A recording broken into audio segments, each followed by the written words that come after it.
This would be the right way to hold it, right? Place it into the hot frying pan. You're free! 3, 2, Defused it. Go! hot trays coming through. Hot nuts! Ah! Drum roll. So this is like the normal grip. When you feel like you need more control, instead flip it to the psycho grip. Psycho grip. Yeah. That is delicious. That is juicy. That is flavorful. That is tender. It's incredible, man. Arriba, abajo, para centro, para dentro. Delicioso. This is not what I pictured it being. This is amazing. When an infant oyster grows to about an inch, 100 of them are cemented to an 8-foot string and affixed to a solar-powered pulley system which raises and submerges the mollusks into the sea. Why do you have the oysters here on these ropes? They have to be out of the water 1, 2, 3, 4, 5 hours per day. This one, take this. Yes. Don't want to lose these. If the oysters stay in the water, they stay always open and the muscle is very small. They're not working out. Exactly. But then when you pull it up out of the water, it has to close. Yes. And that's why its muscles are so big. Yes. Like you, big muscles. To keep water inside, they have to make mother of pearl. It has to create mother of pearl to protect itself? Yes. That is a big difference between our oysters. How old is this technique? 1 century. A century? More century. No kidding. Put the line up through there. Yeah. He's gonna pull them all off. He's gonna snap them all off. Oh, look at this. Check this out. Let's do another one. This is so much fun. How long does it take for them to get this size? 2 or 3 years. Ooh, that's a big one. Look at the size of this guy. Oh, yeah. We have to taste. No time like the present. Drum roll. The size is perfect. This is perfect. Chin. Chin. Chin. Bon appetit. Bon appetit. That is a tasty oyster. Yeah? Oh my God.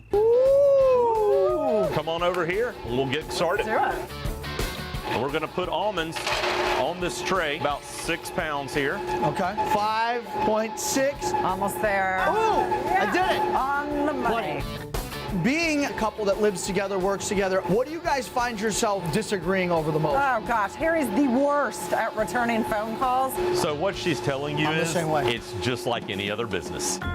So these 10 trays, what's like the yield gonna be almond butter wise? That'll be 80 jars. 80 jars of almond butter 80 right jars. here. It's about 300 to fill a jar. Now we're gonna have to put them in the oven. Okay. It will be a pretty quick fire drill. Put the gloves on. This one's gonna go, and 30 seconds later, this one's gonna hit. Gotcha. 3, 2, 2. defused it. Go. Hot trays coming through. Hot nuts. Ah! You can start unloading that one. Ah! You missed the bomb. The bomb went off. It was hot. Time. You did it! Woo! Look at that. Turn it on. Almond butter's coming out now. Oh, look at that. Guys, I love our family business. This is all part of the compensation package, okay? So what is it that entices the two of you to go into business together? I love to bake. I love to get creative when it comes to making sauces, whereas Harry just likes good food and enjoys grilling. So the match made in heaven. It was a match made in heaven. Jar. Lid. Have you ever seen an employee move this fast? I tell you what, it's lightning fast. All right, Johnny, it's time to graduate. You've earned your Georgia Grinders cap. Ooh, look at that. Yeah. You're part part of of the the team. Are you ready to go south? Am I? Let's go do it. Within Scotland's robust culinary community, one chef stands out amongst the rest. Last name Kitchen. That's a very unique name. Yeah. I mean, it kind of works. Classically trained, Tom Kitchen was the youngest chef ever to be awarded a Michelin star for his namesake restaurant, The Kitchen. Located within the Leith neighborhood of Edinburgh, a distinction he's maintained for over a decade. So it's not just earning the Michelin star, it's keeping it as well. You've got to keep it every year. And capitalizing on an impeccable reputation within the city streets, Tom's taken his passion for locally sourced Scottish ingredients a bit closer to the source with his latest project, the Bonnie Badger, nestled in the quaint village of Gullen on Scotland's east coast. How would you describe Scottish cuisine overall? There's a whole new movement which is starting. Often we're taking classic dishes and we're twisting them into new modern approach. In a sense, that's all we're doing, is we're just enhancing what's here already. We're going to do a lamb pie, because we love a pie here. You know? Guys do love your pies. Everything's a pie. A fish pie, beef pie, lamb pie. How would you describe the ethos and the inspiration behind your menu at your restaurants? Is this traditional Scottish cuisine, or is this kind of Scottish cuisine with the Tom Kitchen flair? This is Scottish cuisine with the Tom Kitchen flair, but it is very much homely food, pub food, country food, that kind of thing. You've actually taken techniques from other places around the world and you've incorporated them into 100%. Scottish cuisine. And this blows your mind. If you think you go back 10, 15 years ago, this was non-existent. Woo! Hot pies!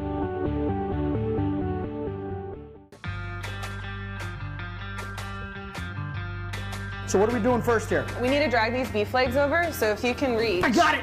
Wow, you're committed, I'll give you that much.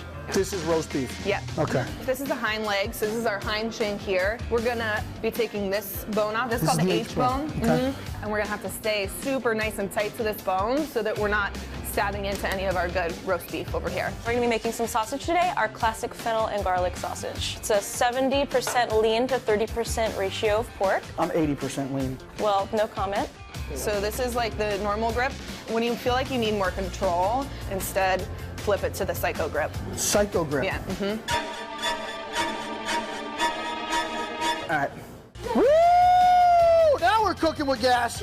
Oh, a lot of precision in this, huh? Yeah, it's not just hacking it up like most people think. So a lot of the meat that you guys have, it seems like it's like sustainably raised meat, grass-fed, antibiotic, hormone-free. We just want to do right by every part of the food system, from the animal to the farmer, to the slaughterhouse, to the driver, to the employees at the meat hook, and eventually the customers. Nose to tail. Nose to tail. ¿Cómo se dice hug in Spanish? Abrazo. Abrazo. Mano de abrazo. Hand hug. Right now, we are going to be doing our green salsa. Salt, garlic powder, avocados, and green carrots. Oh my God. You green carrot?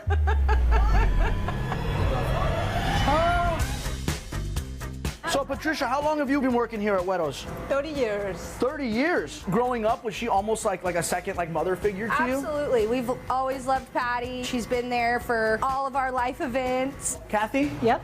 The boss, El Jefe. What is masa? Masa is the corn dough that we mix and then use to make our handmade corn tortillas. So ladies, we've got all our ingredients in here. We got our tomatillos, our jalapenos, our aguacate.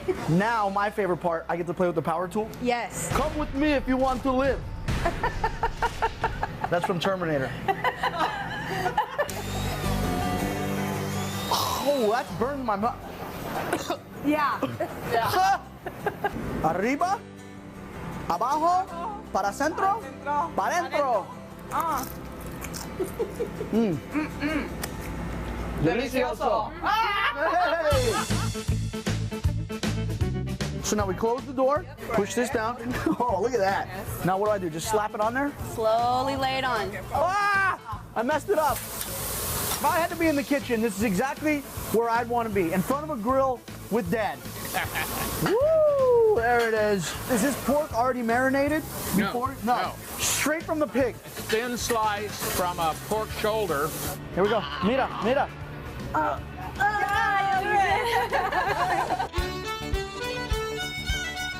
You guys get your fish delivered here daily, I'm assuming? Yep, Yes. every day. The fish comes from Grimsby. Okay. It's a fishing port. It's become one of the main ports for importing fish, and we get it directly. You guys serve a variety of fish here We have as 12 well, right? fishes on the menu. 12. You use any of them, or is it mostly the cod? In the southern of England, like London and so forth, cod is the #1 fish. If you go west coast, they tend to go for a flat fish like plaice. Off with his head! Up with shit. Grab it. Got it. It's a little slimy. Slime means it's fresh. What's the technique here to deboning a fish? You take the fish like that and you try to find the bone. Find the bone, and then you pull it out. Grab it. Ugh. There it is. The important thing, of course, is for us to get our portions How's that? slightly bigger than normal, but It's not the first time I've heard that, my friend. Practice makes it. you're slightly more generous. So we want to be right around 300 grams. You've just given them 50 ounces for nothing. There's going to be some happy customers here. We whip up the secret homemade batter. That batter's getting thick, boys. Dredge the fish in flour. Nice and coated. Then we fry. This would be the right way to hold it, right? Place it into the hot frying pan. You're free! Don't lose any potatoes, Johnny. Now we have to take all the parts out. The imperfections. Yeah, the imperfections. You've got to be very thinly peeling that because we don't want to waste too much potato. That's our margin, you know. Otherwise, you'll have to chip in. There you go. Now you've got to Hey, huh? There you go. There's a few big ones there. So you guys fry your chip in the same oil that you fry your fish. Correct. Is there a reason why? The temperature will drop so that the fish does not burn. Who would have known there was such a science behind frying fish and chips? Hey guys, thanks for watching the video. For more, subscribe to First Look and come with me on all my adventures around the world. Who am I kidding? I'm probably sitting at home watching Netflix or playing Xbox. Either way, what are you waiting for? Just hit subscribe already.